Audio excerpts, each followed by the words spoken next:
हर हर महादेव। दोस्तों, इस धरा पर बिना प्रभु की इच्छा के कुछ भी नहीं हो सकता। जब एक पत्ता भी प्रभु की इच्छा के बगैर नहीं हिलता है, तो बिना प्रभु की इच्छा के बगैर 15 दिनों में 2 ग्रहण कैसे लग सकते हैं। सूर्य ग्रहण तो जा चुका है, चंद्र ग्रहण 5 मई 2023 को है। माना कि वैज्ञानिकों की नजरों में यह मात्र एक खगोलीय घटना ही है, लेकिन ज्योतिषाचार्यों की नजरों में 15 दिनों में 2 ग्रहणों का लगना शुभ नहीं माना जाता। ग्रहण के समय चंद्रमा की रोशनी से बचना चाहिए। घर के दरवाजे आदि बंद करके खिड़कियों को भी पर्दे से ढक देना चाहिए, क्योंकि ग्रहण के समय चंद्रमा से कुछ हानिकारक किरणें निकलती हैं, जो कि मानव शरीर व विशेषकर आँखों के लिए हानिकारक होती है। गर्भवती महिलाओं को, बच्चों को इस समय विशेष सावधानियां बरतनी चाहिए। बच्चों को ग्रहण के समय बाहर नहीं जाने देना चाहिए। गर्भवती महिलाओं को तो इस वक्त बाहर तो जाना ही नहीं है, बल्कि अपना पूरा का पूरा समय प्रभु भक्ति में व्यतीत करना है। मंदिरों के कपाट तो ग्रहण के सूतक काल में ही पहले से ही बंद हो जाते हैं, इसलिए घर के मंदिर को भी बंद ही कर देना चाहिए। इस वक्त केवल जप का सहारा लेना चाहिए, मानसिक भक्ति करनी चाहिए, प्रभु की तरफ अपना ध्यान लगाना चाहिए। इस वक्त गर्भवती महिलाएं कुछ महिलाओं के साथ मिलकर गाने गा सकती हैं, जो कि भजन होने चाहिए, कोई फिल्मी गाने नहीं।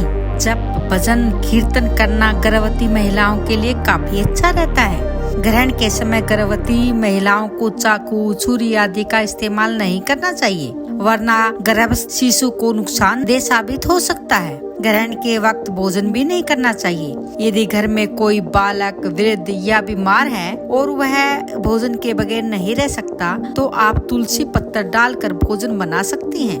वैसे भी सूतक काल से पहले हमें तुलसी के पत्ते तोड़कर रख लेने चाहिए, और सूतक लगने से पहले ही दूध, दही, खाने के पीने के सामान में एक तुलसी दल अवश्य डाल देना चाहिए, ताकि भोजन अपवित्र न हो और वह हमारे स्वास्थ्य को नुकसान न पहुंचा सके। ग्रहण समाप्ति के पश्चात घर में गंगा जल छिड़कना चाहिए और किसी पवित्र नदी के जल में स्नान करना चाहिए। यदि ऐसा संभव नहीं है, नदी नजदीक नहीं है, तो घर में ही गंगा जल को नहाने के पानी में मिलाकर स्नान करना चाहिए। उसके पश्चात लाचार व गरीब व्यक्तियों को दान जरूर देना चाहिए।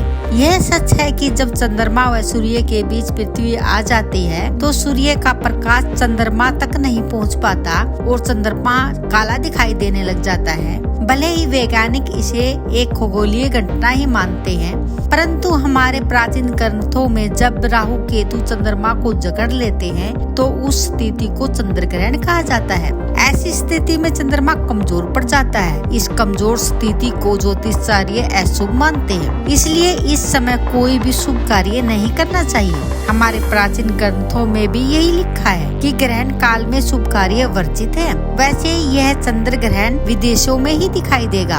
उपछाया चंद्र ग्रहण में सूतक काल, जो कि ग्रहण काल से 9 घंटे पहले शुरू हो जाता है, मान्य नहीं होगा। अब आप नोट कर लीजिए कि 5 मई 2023 को रात 8:44 से 1:02 तक यह ग्रहण रहेगा। यह ग्रहण करीब 4 घंटे 18 मिनट लंबा होने वाला है। इस ग्रहण में केवल ग्रहण काल में ही नियमों का पालन करना होगा। साथ ही साथ आपको यह भी बता देते हैं कि इस बार नियमों का पालन सख्ती से करने की आवश्यकता नहीं है, क्योंकि इसका असर भारत में नहीं विदेशों में ज्यादा रहेगा। इस 4 घंटे 18 मिनट में व्यक्ति को सात्विक रहने की पूरी कोशिश करनी चाहिए। मन, वचन, कर्म से किसी को तकलीफ नहीं पहुंचानी चाहिए। यह ग्रहण मुख्य रूप से Europe, Australia, Asia, Africa, Antarctica, प्रशांत महासागर और हिंद महासागर में दिखाई देगा।